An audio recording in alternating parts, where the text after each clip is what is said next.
Hey, so tonight we're going to talk about a world you've probably only glimpsed in dusty textbooks, a place often painted with broad strokes of brutal sacrifice and fearsome warriors. But we're going to peel back those layers, aren't we? We're going to dive into the truly hidden reality of the women who lived and breathed in the heart of the Aztec Empire, a reality far more nuanced, visceral, and demanding than any romanticized myth. You're going to discover a strength you never knew existed, a daily grind that makes your own life feel like a spa day. Before we begin this journey back in time, do me a favor, hit that like button, subscribe if you haven't, and drop a comment below telling me where you're listening from and what time it is for you. Alright, find that cozy spot, wrap yourself in your softest blanket, and dim the lights. Let's travel. Imagine, if you will, that you are not nestled in your soft bed, bathed in the glow of a reading lamp, but instead you are a tiny, wailing newborn, held aloft in the smoky, earthy confines of an Aztec home. The air is thick with the smell of damp earth, wood smoke, and the faint, sweet scent of copal incense burned to purify the space and honor the gods. You feel the rough, calloused hands of the midwife, the Tlamatl, who has just guided you into this world. For you as a girl, your birth is a quiet affair compared to a boy's, but no less significant. Your umbilical cord, severed and dried, will not be buried on a battlefield, but rather beneath the hearth, connecting you irrevocably to the domestic sphere, to the life of the home. This single act, you realize, before you even have a concept of realization, sets the course of your entire existence. From the moment you begin to crawl, the world around you is a constant lesson in your future. You see your mother, your aunts, your older sisters, their movements precise, economical. You watch as they rise before dawn, sometimes even before the first hint of light streaks across the sky, and you hear the rhythmic thump, thump, thump of the matate, the grinding stone, as they begin the laborious process of turning dried maize into soft dough for tortillas. The air fills with the earthy, comforting smell of masa. You're too young to understand the science of nixtamalization, the soaking of corn in an alkaline solution to release nutrients and make it digestible, but you'll soon know its tactile reality. You'll feel the rough texture of the corn as it's ground, the cool, smooth surface of the stone against your small hands when you're finally old enough to help. This isn't just cooking. This is chemistry, agriculture, and pure physical exertion, all rolled into one, and it's a woman's domain. As you grow, your play isn't just play, it's an apprenticeship. You fashion miniature grinding stones from pebbles, mimicking your mother's every movement, your tiny hands pretending to pat out tortillas. You learn to distinguish between different types of maize, to recognize the ripeness of squash, to gather herbs for medicine or seasoning. Your senses sharpen. You smell the distinct aroma of chili peppers drying in the sun, the metallic tang of fresh blood from a sacrificed animal, the sweet, cloying smell of overripe fruit. You learn to listen to the whispers of the wind, interpreting them as signs, and to the rustling of leaves, distinguishing between a harmless lizard and a venomous snake. Your world is rich with sensory input, a constant education in survival and sustenance. Your training isn't optional. It's woven into the fabric of your daily life. By the age of 6 or 7, you are expected to be competent in basic chores. You carry water from the communal well, the heavy clay jug pressing into your small side, your muscles aching with the effort. You sweep the dirt floor of your home with a broom made of reeds, raising dust that stings your nostrils. You help tend the small family garden, feeling the gritty soil between your fingers, learning the cycles of planting and harvesting. There's no complaining, no refusal. Your contribution is vital to the family's survival. You quickly learn that idleness is a luxury no one, especially not a girl, can afford. And then there's weaving. Oh, the weaving! From a young age, you are taught to manipulate the backstrap loom, a deceptively simple device that becomes an extension of your body. You sit, cross-legged, the backstrap pressing into your lower back, the warp threads stretch taut before you. Your fingers, agile and swift, begin to separate, lift, and insert the weft, creating intricate patterns from dyed cotton or maguey fibers. This isn't just a craft. It's an art form, a language, a source of warmth, and a vital commodity. You learn to dye threads with cochineal for vibrant reds, indigo for deep blues, and various plants for yellows and greens. The smell of the dyes, sometimes acrid, sometimes earthy, becomes a familiar scent. The rhythmic clack of the loom, the focus required, the hours spent in quiet concentration. These are your school, your meditation, your contribution to the family's wealth and comfort. Every thread you weave is a testament to your patience, your skill, and your dedication. You understand that your beauty, your status, and your very marriage prospects can be woven into the fabric of your creations. A woman who can weave well is a valuable asset, a testament to her diligence and creativity.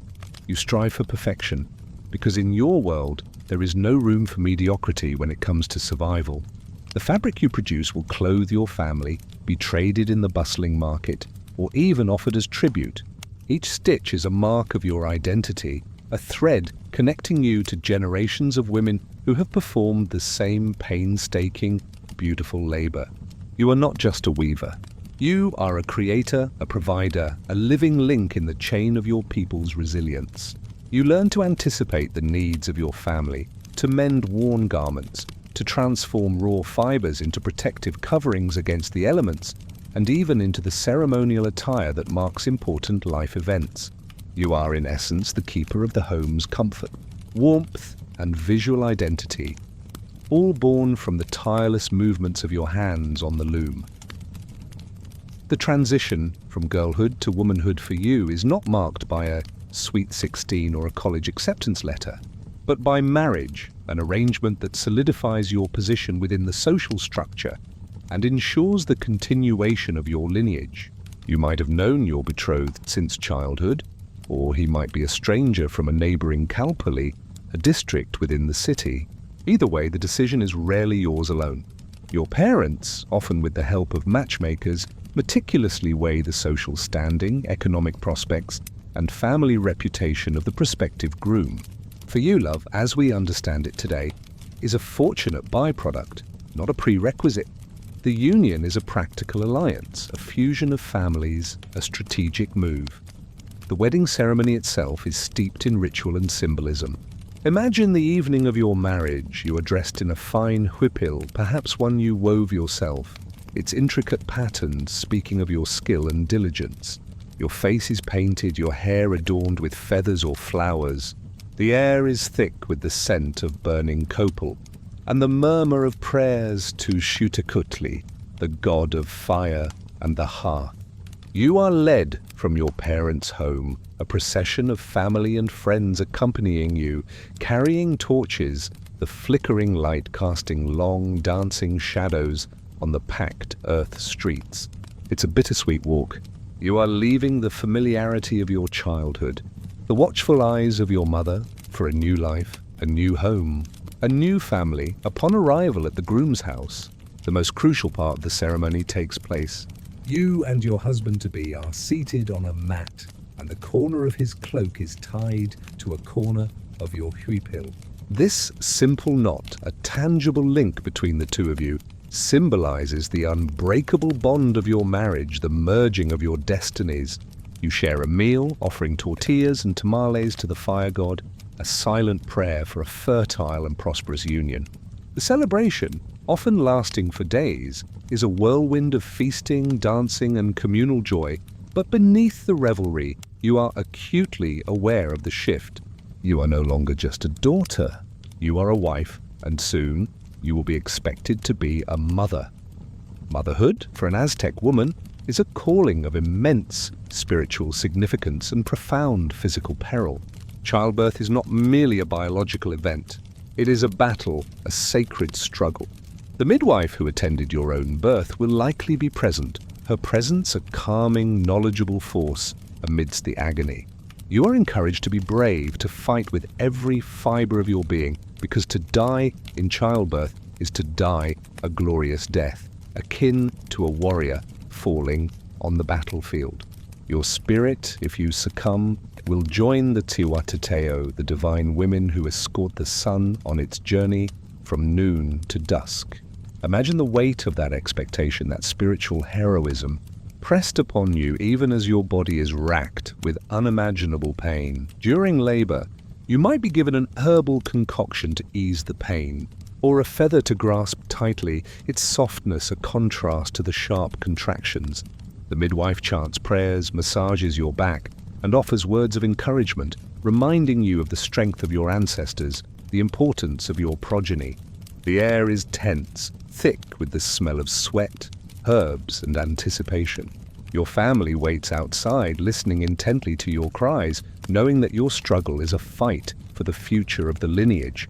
When the child finally emerges, a new voice joining the world, a collective sigh of relief sweeps through the household. If it is a boy, congratulations are offered for having birthed a future warrior or priest. If it is a girl, joy is expressed for having brought forth a new weaver, a new hearthkeeper, a new link in the domestic chain.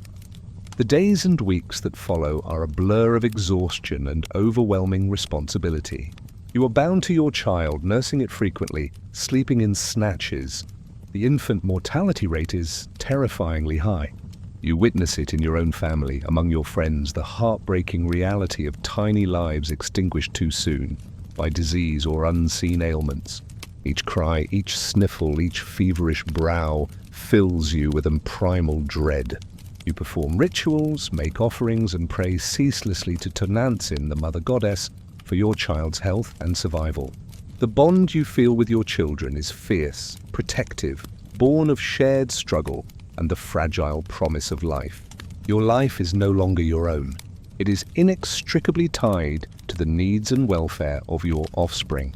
Every decision you make, every chore you perform, every sacrifice you offer is filtered through the lens of ensuring your children's prosperity and survival in a world that is beautiful, but also relentlessly unforgiving. You carry the weight of generations on your shoulders, the expectation to not only bear children but to nurture them into adulthood, to ensure that the flame of your lineage continues to burn brightly against all odds.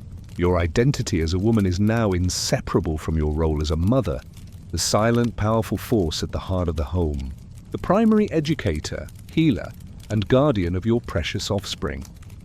Segment 3, The Pulse of the Market. Women in the Aztec economy. Wake up now, not to the silence of your modern morning, but to the cacophony of a pre-dawn Aztec marketplace, the Tianquistli. You are not a passive observer here. You are a participant, a force, an engine of this bustling economy. The sounds begin before the sun has fully kissed the peaks of the surrounding mountains. The distant braying of turkeys, the low murmurs of early vendors setting up, the rustle of baskets being unpacked. As you make your way through the narrow, crowded streets of Tenochtitlan, carrying a heavy basket of your own woven goods or freshly prepared tamales on your back, the smells assault you. The earthy scent of damp soil and drying herbs mingles with the pungent aroma of drying fish, the sweet fragrance of fruits, the sharp tang of chili peppers, and the omnipresent, intoxicating smell of roasting maize. You navigate the throngs, your eyes scanning for familiar faces, for potential customers. The ground beneath your sandals is packed earth, uneven, occasionally muddy from an overnight shower. Your feet are accustomed to this terrain, to the constant movement, the balancing act of carrying goods while avoiding collisions. You find your usual spot, perhaps near the textile section, where the vibrant colors of cotton and maguey fiber goods create a dazzling display. You carefully lay out your wares, a beautifully embroidered huipil, a few sturdy cloaks, perhaps some smaller items like woven belts or pouches. You smooth out the fabric, ensuring it looks its best, a silent advertisement of your skill. The market comes alive as the sun rises higher. The noise swells into a deafening roar, the cries of vendors hawking their goods. Fresh tortillas! Hot tamales! Sweet fruits! The chatter of buyers bartering, the clucking of live chickens and turkeys, the occasional bleating of a dog. You watch, listen, and participate. You learn the nuances of the market, the ebb and flow of demand, the acceptable ranges for exchange. Money, as you know it, doesn't exist here in the same way. Instead, you trade. A finely woven blanket might fetch a basket of cacao beans, the highly prized money of the Aztecs, or a pile of gleaming obsidian blades, or enough dried fish to feed your family for a week. Sometimes you trade directly for other necessities, a clay pot for your cooking, some precious salt from the salt pans, or a bundle of firewood.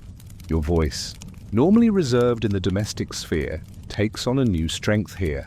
You confidently state your prices, you engage in the intricate dance of negotiation, sometimes playfully, sometimes firmly. You learn to read faces, to discern genuine interest from casual browsing. You might have brought along your daughter, even a young one, who sits quietly beside you, observing, absorbing, learning the subtle art of commerce from your every interaction. She watches as you weigh a small bag of herbs, as you examine the quality of a potential trade item, as you politely but firmly refuse an offer that is too low. This is her education in financial independence, in resourcefulness. You are not merely selling, you are networking. You exchange gossip with other women vendors, sharing news from your respective kalpuli, discussing family matters, offering advice. These informal connections are vital, creating a web of support and information. You learn who has the best dyes, who has a surplus of corn, who is looking for a good marriage match for their son. The market is not just an economic hub. It is a social one, a vibrant, living organism where information flows as freely as goods. Lunch might be a quick, simple meal of tamales or tortillas with a spicy salsa, eaten on the spot, perhaps purchased from another woman who specializes in prepared foods. You observe the diverse faces around you, merchants from distant lands, recognizable by their unique dress and foreign accents, priests in their elaborate regalia, warriors in their feathered finery, farmers from the Chinampas. Everyone converges here, creating a tapestry of Aztec life that is unparalleled in its vibrancy. By late afternoon, as the sun begins its descent, casting long shadows across the market stalls, the crowds begin to thin. You begin to pack up, counting your gains, a small bag of cacao, a new cooking pot, perhaps some colorful feathers for future weaving projects. Your back aches from sitting, your voice is hoarse from talking, but there is a sense of accomplishment. You have contributed directly to your family's sustenance and well-being. You have demonstrated your skill, your shrewdness, your ability to thrive in a bustling, competitive environment. As you make your way home, the sounds of the market slowly fade behind you, replaced by the familiar sounds of evening in your neighborhood, children's laughter, the distant barking of dogs, the quiet murmur of conversations from open doorways. You carry not just your goods, but also the stories, the observations, and the quiet satisfaction of a day well spent. A day where your contribution was not just acknowledged, but was fundamentally vital to the beating heart of the empire. You are a businesswoman, a crafter, a trader, and a central pillar of the Aztec economic machine. Your hands, though they may grind corn and weave cloth, also hold the power of commerce, providing for your family and enriching the broader community. The market is your domain, a place where your wit and diligence directly translate into survival and prosperity. Segment 4. Sacred Fires and Silent Prayers. Women in religious life step with me now beyond the bustling market and the domestic hearth, into a realm often unseen when imagining the Aztec Empire, the spiritual world, where women held significant, albeit often understated, power. You are not just a worshipper. For some of you, you are a vital conduit to the divine, a keeper of sacred knowledge, a participant in rituals that maintain the cosmic balance. Imagine the cool stone walls of a temple courtyard, the air thick with the sweet, intoxicating smoke of copal incense, the rhythmic beat of a distant drum resonating deep within your chest. You are part of a procession, perhaps dressed in simple white cotton, your hair neatly braided, your feet bare on the cool, worn stone. This is not the flamboyant, blood-soaked imagery often associated with Aztec religion. This is the quiet, dedicated service of women. While the highest ranks of the priesthood were largely reserved for men, women served as priestesses in various capacities, often dedicated to specific deities or aspects of worship. You might be a Tiwatlamacazqui, a female priestess serving a goddess like Chalquiotliki, the goddess of water, lakes, and oceans, or Huixtoquihuatl, the goddess of salt. Your duties are rigorous, demanding, and spiritually charged. You are responsible for maintaining the sacred fires, ensuring they never die out, a symbolic act of keeping life and the divine spark burning. Imagine spending hours tending a fire, feeling the warmth on your face, the gentle crackle of burning wood, the smell of smoke clinging to your clothes. This is not a chore. It is a profound act of devotion. You participate in the preparation of sacred offerings. Perhaps you are meticulously shaping effigies of gods from amaranth dough and honey, painting them with vibrant colors extracted from plants and minerals. Your hands, usually adept at grinding corn or weaving cloth, are now crafting sacred art, imbuing these figures with spiritual significance. You might be preparing offerings of food, tortillas, tamales, fruits, laid out on intricately woven mats, perfumed with flowers. The sensory details are paramount. The rich, sweet smell of the amaranth, the earthy scent of the clay pots holding the offerings, the vibrant colors of the carefully arranged petals. Every action is a prayer, every detail imbued with meaning. Your role might also involve ritual cleansing. You stand by the edge of a sacred pool or a flowing stream, feeling the cool water against your skin, performing ritual ablutions, purifying yourself and the space before a ceremony. The sound of the water, the feel of its coolness, are deeply calming, preparing you for communion with the divine. You might assist in the dressing of divine idols, carefully adorning them with feathered cloaks, precious jade ornaments, or intricate shell mosaics. Your touch is reverent, precise, acknowledging the divine presence within the effigy. Another significant role for women in the spiritual realm is that of the tikitl, the healer or diviner. While some tikitl were men, many were women, guardians of ancient knowledge of herbs, remedies, and the subtle energies of the body and spirit. You might be called upon to diagnose an illness, not just of the body, but of the soul. You would examine the patient, listen intently to their ailments, and then perhaps cast a handful of maize kernels, interpreting their scattering patterns as a form of divination. The smell of medicinal herbs, pungent copal, bitter wormwood, sweet agave fills the air as you prepare poultices, teas, or infusions. You feel the warmth of a feverish brow, the faint pulse of a weakened body, the emotional weight of a worried family.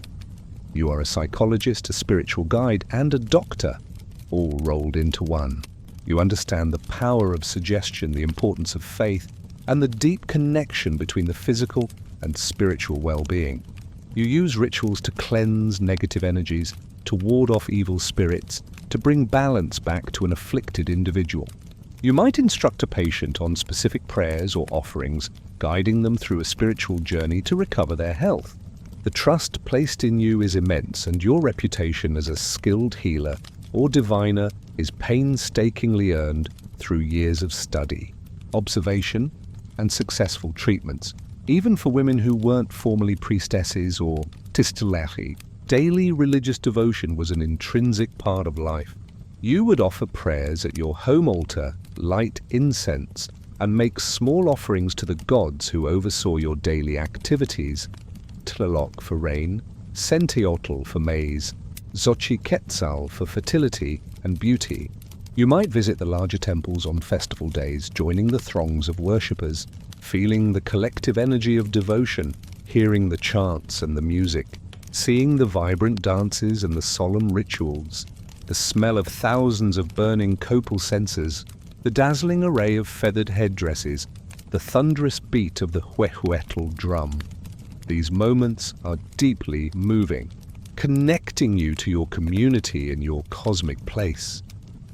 Your spiritual life is not separate from your daily life. It is intertwined, a constant thread running through every action, every thought. You understand that your world is governed by powerful, often capricious deities, and that maintaining their favor is essential for the harvest, for health, for the very continuation of life. Your silent prayers, your dedicated service, your knowledge of ancient remedies, these are your contributions to the spiritual well-being of your family and your community, a powerful and often unsung force in the heart of the Aztec world.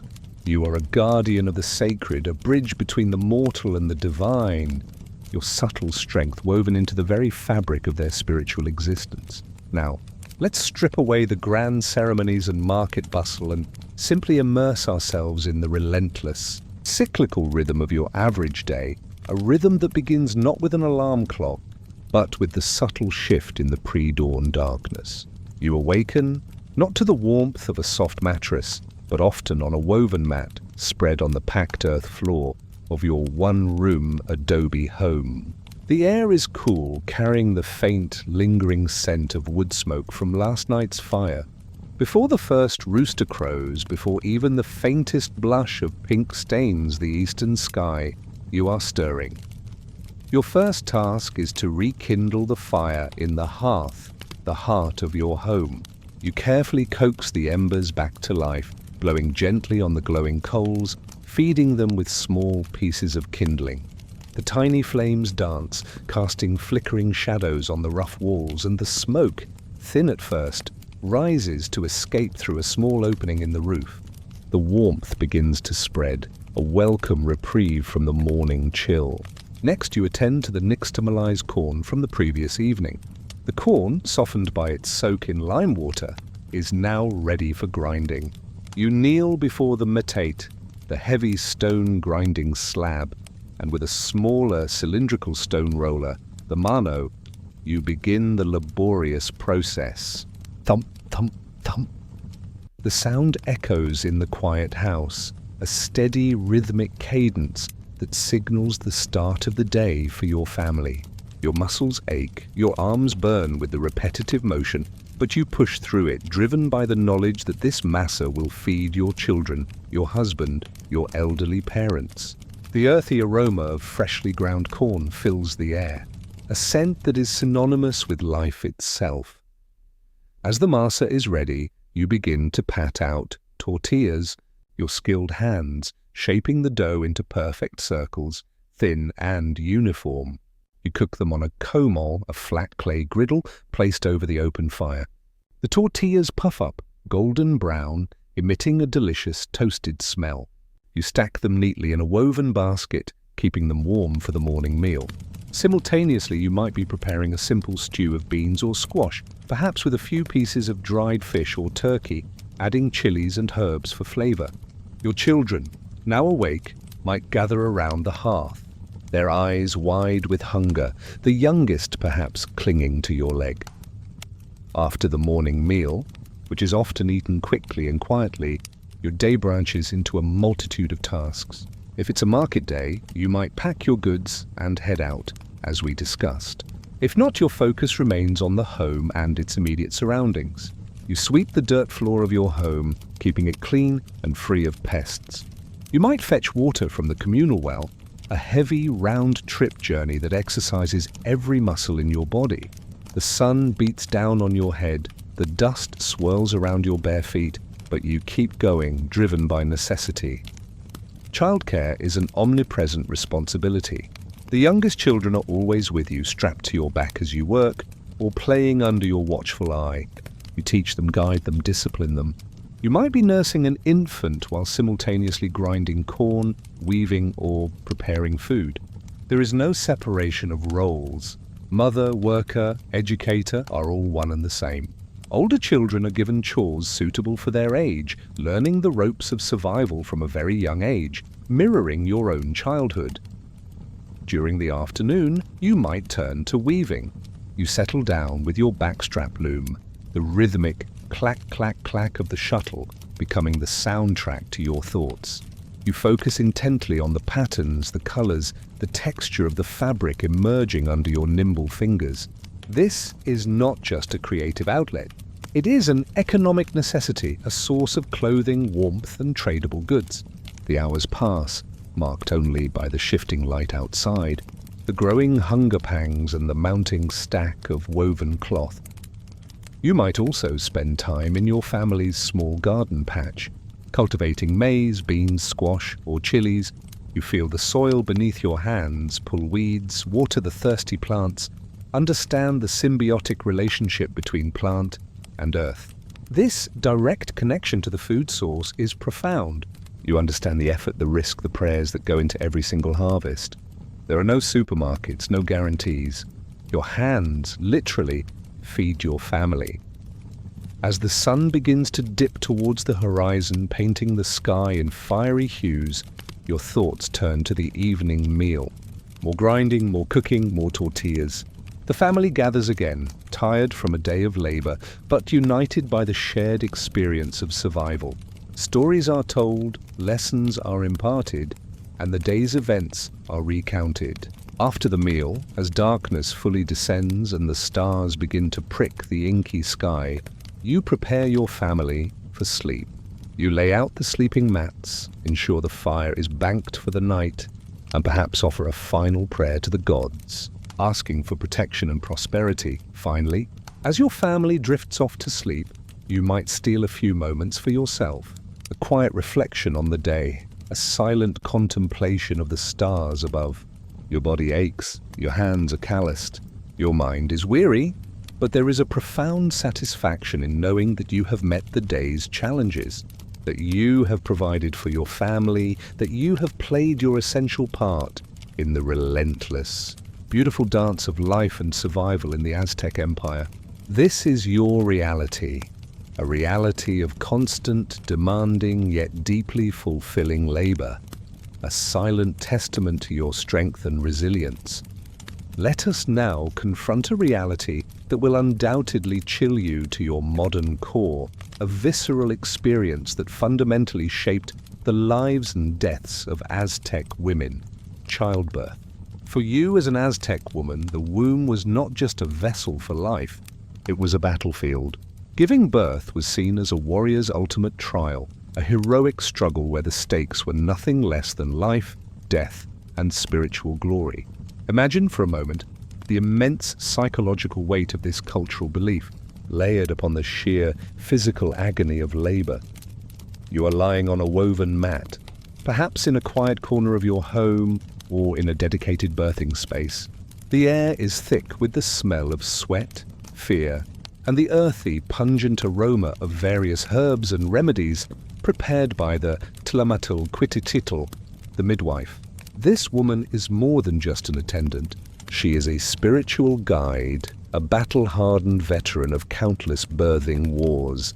Her face is calm, her hands steady, her voice a low, reassuring chant. You grip a stone or a piece of rope, your knuckles white. As another contraction seizes your body, a wave of pain that threatens to consume you entirely. The midwife encourages you, her voice firm but compassionate.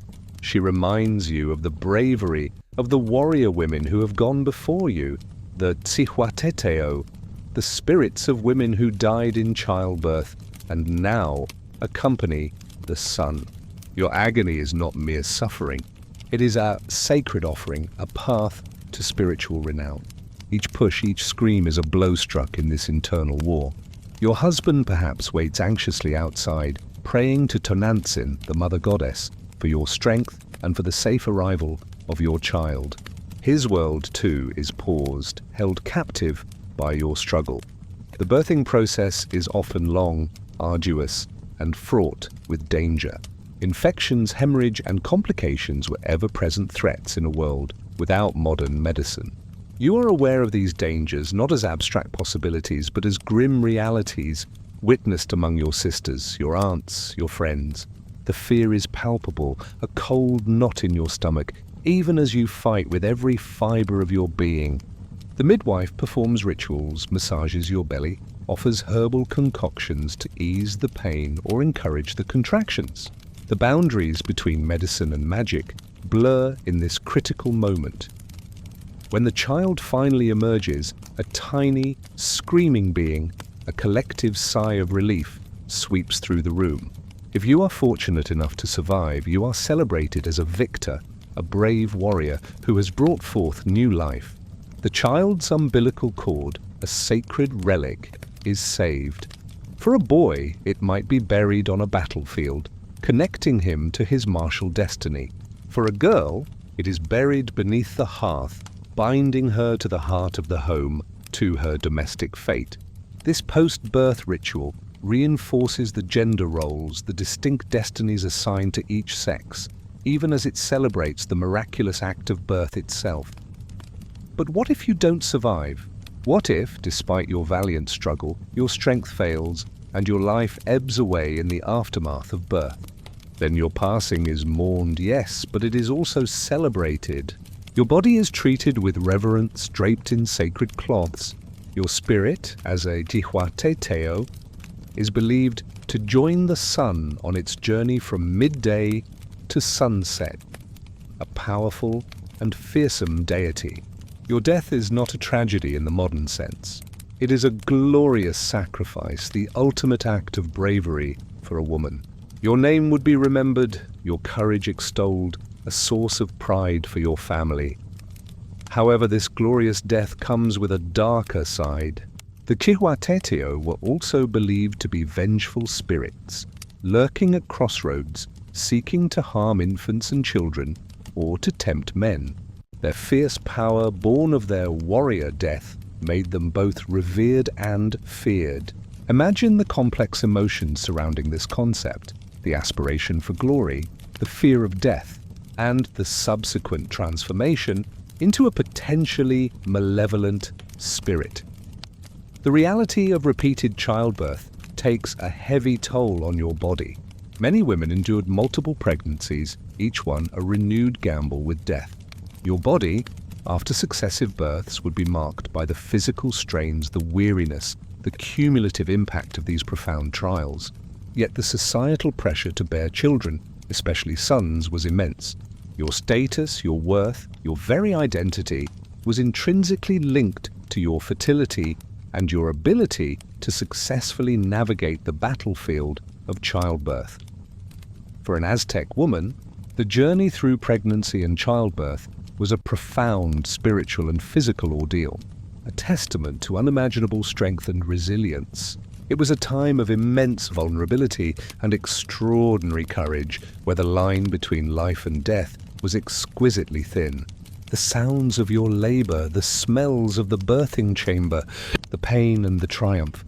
These were the raw, visceral realities that defined a significant portion of your existence, shaping not only your life, but also your potential spiritual afterlife.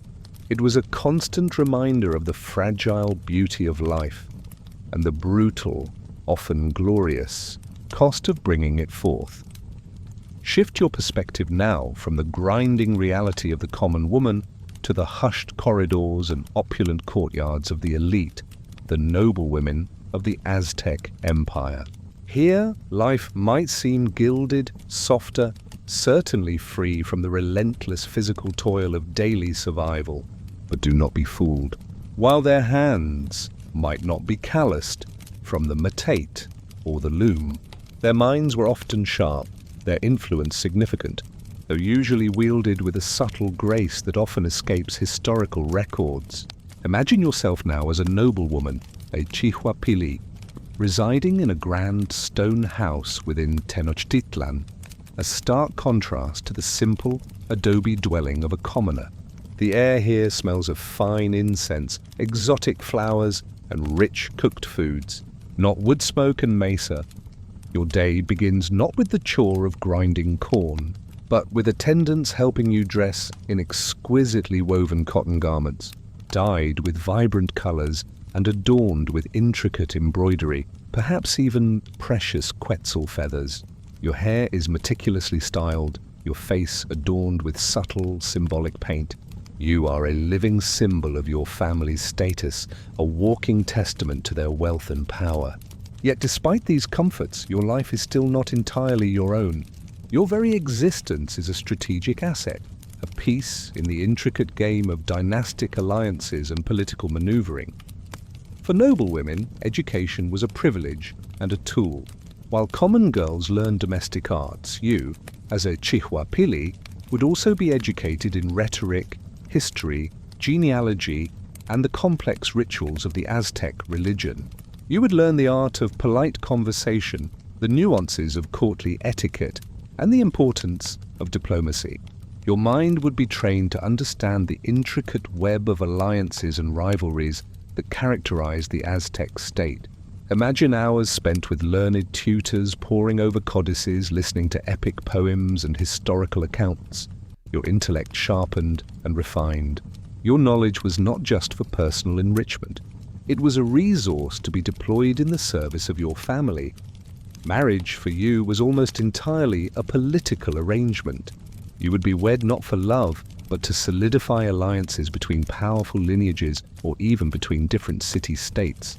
Imagine the tension of these marriage negotiations, your future hanging in the balance as emissaries from different houses discuss your virtues, your dowry, the strategic advantages of the union. Your wedding would be a grand affair, a public display of wealth and power, cementing the bond between two influential families. You might be sent to marry a ruler of a subject state, becoming a bridge between cultures, a symbol of Tenochtitlan's dominance. Once married, your direct political power was limited. You would not sit on the council of elders or lead armies. However, your indirect influence could be immense. You would be the primary educator of your sons, future warriors or rulers, instilling in them the values, history, and political savvy necessary to navigate the treacherous world of Aztec politics. Imagine whispering counsel to your young son, teaching him the importance of alliances, the dangers of betrayal, the wisdom of strategic thinking. Your words would shape the future leaders of the empire. You would also serve as a crucial confidant and advisor to your husband.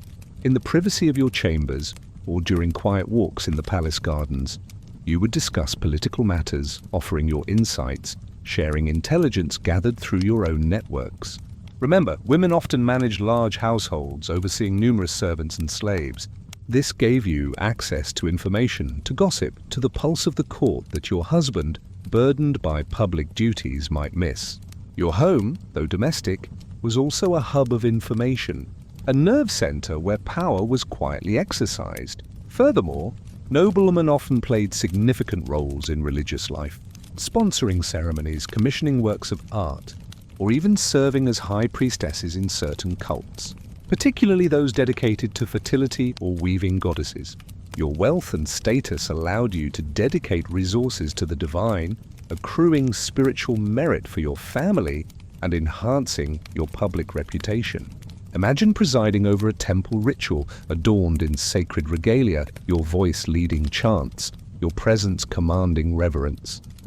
Your influence extended to diplomacy and social cohesion. Through your network of female relatives and friends in different noble houses, you would maintain vital social connections, fostering goodwill, mediating disputes, and strengthening the intricate web of relationships that held the elite together. A quiet visit to a cousin, a well-placed word during a feast, a strategic gift. These seemingly small acts could have profound political ramifications. You were a master of subtle persuasion, a weaver of social fabric. Even in moments of crisis, elite women could step forward. There are accounts of noble women who, in the absence of their husbands or sons, took on administrative duties, managed estates, or even rallied support during sieges. While these were exceptions to the general rule, They demonstrate the latent capabilities and the respected position that some women could achieve through their lineage and personal qualities. So, while you might not have wielded a warrior's club or a ceremonial scepter, your power was real, insidious, and deeply felt. It was the power of knowledge, of strategic counsel, of social networking, and of shaping the next generation of leaders. Your life, though physically less demanding, was equally challenging in its own way, requiring a keen intellect, a strong will, and an unparalleled understanding of the complex political and social currents that flowed through the heart of the Aztec Empire. You were a hidden hand, a silent force, shaping destiny from within the gilded cage of noble life. Now, let's turn our attention to the more formal structures that governed your life as an Aztec woman.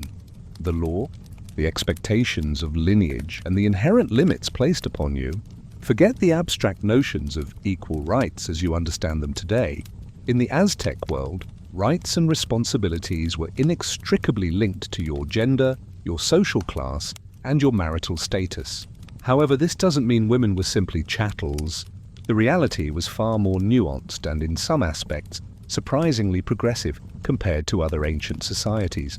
Imagine yourself navigating this intricate legal and social landscape, where traditions held immense sway, and justice, though often swift, was rarely blind.